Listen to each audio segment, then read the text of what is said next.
Hello good morning everyone.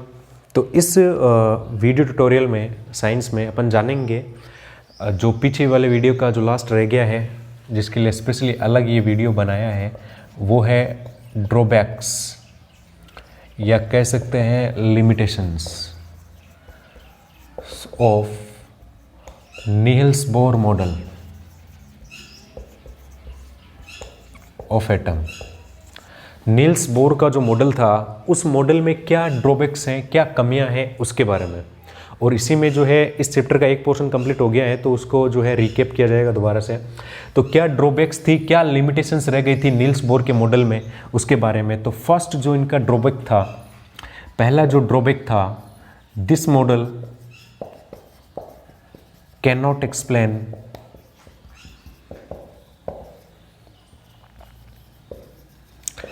atomic structure of atoms that have more electrons।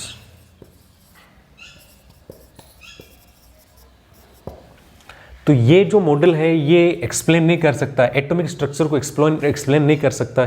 कौन से atomic structure को explain नहीं कर सकता? ऐसे एटम जिनके अंदर बहुत सारे इलेक्ट्रॉन्स होते हैं, उनको एक्सप्लेन नहीं कर सकता। ये केवल जो है वर्क करता है, it applicable only for one electron स्पीसी। ये केवल वन इलेक्ट्रॉन स्पीसी जो है उनके लिए ही सही है। जैसे हाइड्रोजन हो गया, जैसे हीलियम हो गया, हीलियम आयन जो है वो, जैसे लिथियम आयन जो है वो, ये केवल वन, जिनके पास एक इलेक्ट्रॉन स्पीसी है, केवल उन्हीं को अच्छे से एक्सप्लेन कर सकता है ये मॉडल। बाकी जो है, जैसे सोडियम हो गया, तो उसका जो है स्पेक्ट्रम वगैरह जो है ये एक्सप्लेन नहीं कर पाएगा, उसका जो एटॉमिक स्ट्रक्चर है वो इसके थ्रू एक्सप्लेन नहीं किया जा सकता।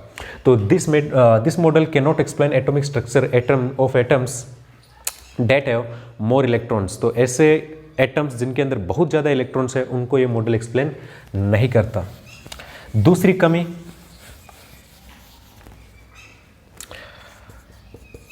This model can not explain line spectrum. Line spectrum को जो है ये मॉडल एक्सप्लेन नहीं कर सकता। लाइन स्पेक्ट्रम क्या है उसके बारे में बात करेंगे। Line spectrum of atom appears more than one lines।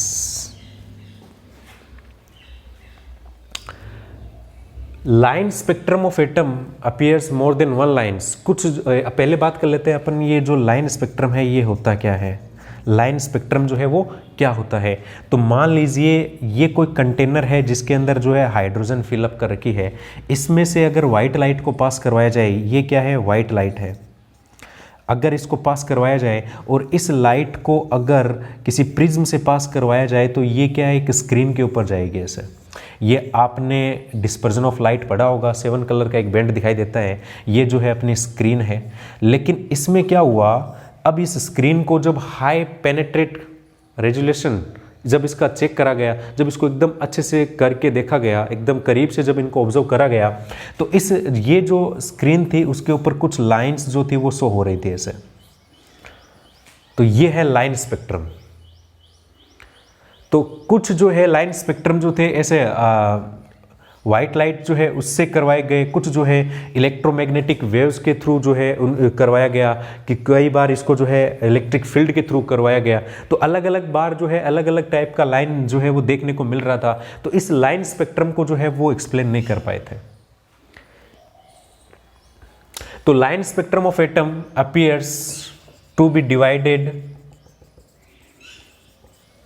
Into more than one lines. तो ये क्या हो रहा था? डिवाइड हो रहा था मोर देन वन लाइन्स में। तो इस लाइन स्पेक्ट्रम को भी जो है ये एक्सप्लेन नहीं कर पाए थे।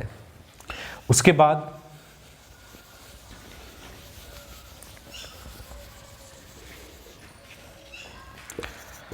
This model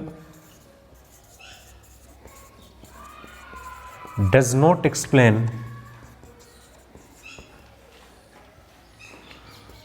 the process of formation of molecules through chemical bonding.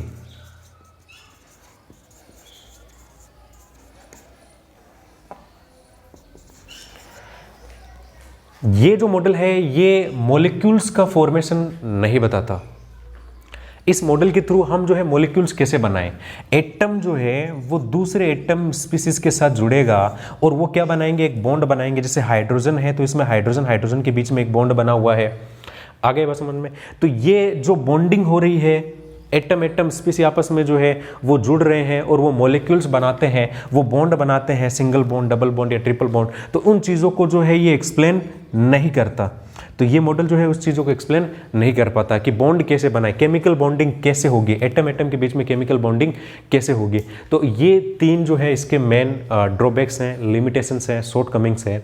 First one, this model can not, ये जो है एक इलेक्ट्रॉन स्पीसीज जो है जिनके अंदर केवल एक इलेक्ट्रॉन होता है उनके लिए ही अच्छा मॉडल है, उसके लिए ही एप्लीकेबल है। ज़्यादा इलेक्ट्रॉन जिनके अंदर है उसको एक्सप्लेन नहीं कर पाता है model. Second one, this model can not explain the line spectrum, जो लाइन स्पेक्ट्रम होता है उसको एक्सप्लेन नहीं कर पाता ये लाइन स्पेक्ट्रम। प्रिज्म जो है उससे कुछ लाइट पास करवाई जाएगी, कभी अलग अलग मीडिया रखे जाएंगे, कभी हाइड्रोजन गैस, कभी जो है मैग्नेटिक फील्ड ली जाएगी, कभी इलेक्ट्रिक फील्ड करी जाएगी, कभी इलेक्ट्रिक डिस्चार्ज क्रिएट करा जाएगा।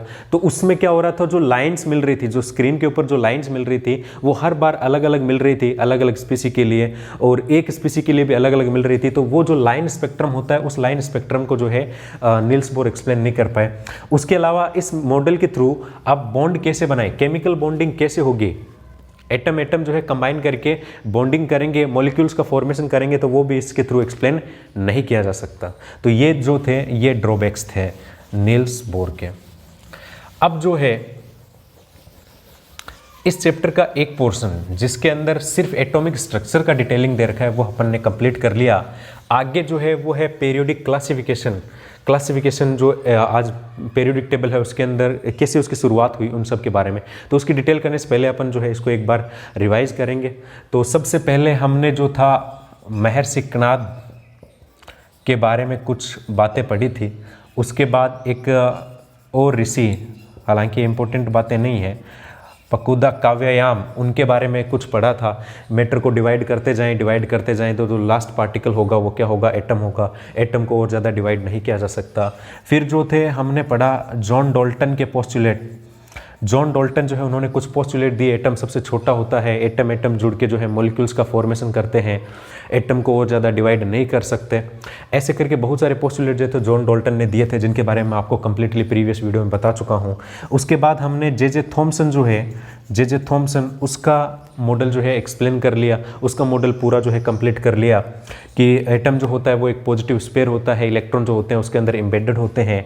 उसके बाद जो है हमने अर्नेस्ट रदरफोर्ड का मॉडल पढ़ा था, जिसके अंदर क्या बताया गया था, तो इन्होंने एक एक्सपेरिमेंट किया था, अल्फा पार्टिकल एक्सपेरिमेंट, या बोल सकते हैं गोल्ड फॉइल एक्सपेरिमेंट। तो ये गोल्ड फॉइल एक्सपेरिमेंट करके उन्होंने एटम के स्ट्रक्चर के बारे में बताया था कि एटम का ज़्यादातर हिस्सा जो है वो खाली है, most of the part of an atom is vacant and positive charge of an atom is concentrated at centre, कि जो पॉजिटिव चार्ज होता है वो कहाँ होता है, वो उसके सेंटर में होता है, बाकी हिस्सा जो होता है उसका खाली होता है। सर्कुलर ऑर्बिट्स हैं जिनके अंदर इलेक्ट्रॉन्स रिवॉल्व कर रहे हैं। अब एक्सप्लेन क्या नहीं कर पाए थे रदरफोर्ड, तो इनकी जो ड्रॉबैक्स थी, देखिए एग्जाम में मोस्टली जो होती है ड्रॉबैक्स के बारे में ही क्वेश्चन आता है। रदरफोर्ड के मॉडल की क्या ड्रॉबैक्स थी, नील्स बोर के मॉडल की क्या ड्रॉबैक्स थी। तो इनका जो ड्रॉबैक्स था, इन्होंने बोला ये जो है पॉजिटिव चार्ज है, प्रोटॉन है जो एटम के सेंटर में है, ये जो है सर्कुलर ऑर्बिट है, इसमें इलेक्ट्रॉन जो है वो रिवॉल्व हो रहा है, चक्कर लगा रहा है। तो अगर ये इलेक्ट्रॉन जो है रिवॉल्व करेगा तो जाहिर सी बात है अपनी एनर्जी को लूज़ करेगा और फाइनली ये क्या हो जाएगा, ये लूज़ करते करते इसका ऑर्बिट शॉर्ट हो जाएगा और ये पॉजिटिव चार्ज के साथ क्लैप्स कर जाएगा। तो इससे हमें एटम जो है वो एटम जो है ख़त्म हो जाएगा, डैमेज हो जाएगा। तो स्टेबिलिटी ऑफ एटम को एक्सप्लेन नहीं कर पाए थे, ये स्टेबिलिटी ऑफ एटम जो है उसको एक्सप्लेन नहीं कर पाए। दूसरा, ये जो सर्कुलर ऑर्बिट है उनके अंदर कितने इलेक्ट्रॉन्स है, उनका रेवोल्यूशन, उनका चक्कर कैसा है, उसको भी ये नहीं बता पाए थे। फिर जो है अभी हमने पढ़ा नील्स बोर का मॉडल पढ़ा, तो इनकी बहुत सारी बातों को करेक्ट करा नील्स बोर ने।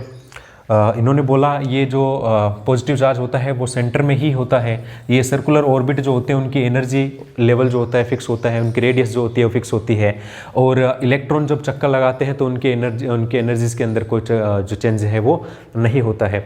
उसके बाद अभी जो है हमने इनकी ड्रॉबैक्स के बारे में पढ़ा था। तो ये जो था ये इस चैप्टर का एक पोर्शन जो सिर्फ और सिर्फ एटॉमिक स्ट्रक्चर के बारे में है वो हमने कंप्लीट कर लिया है। अब आगे का जो पोर्शन है वो क्या होगा, वो होगा क्लासिफिकेशन, पीरियोडिक क्लासिफिकेशन। ये जो आप पीरियोडिक टेबल पढ़ते हैं उसमें उसकी शुरुआत कहाँ से हुई, पहले कितने एटम्स मिले थे, उनका क्लासिफिकेशन कैसे किया गया, उन सब को डिटेल में जानेंगे, शुरुआत से जानेंगे। Thank you.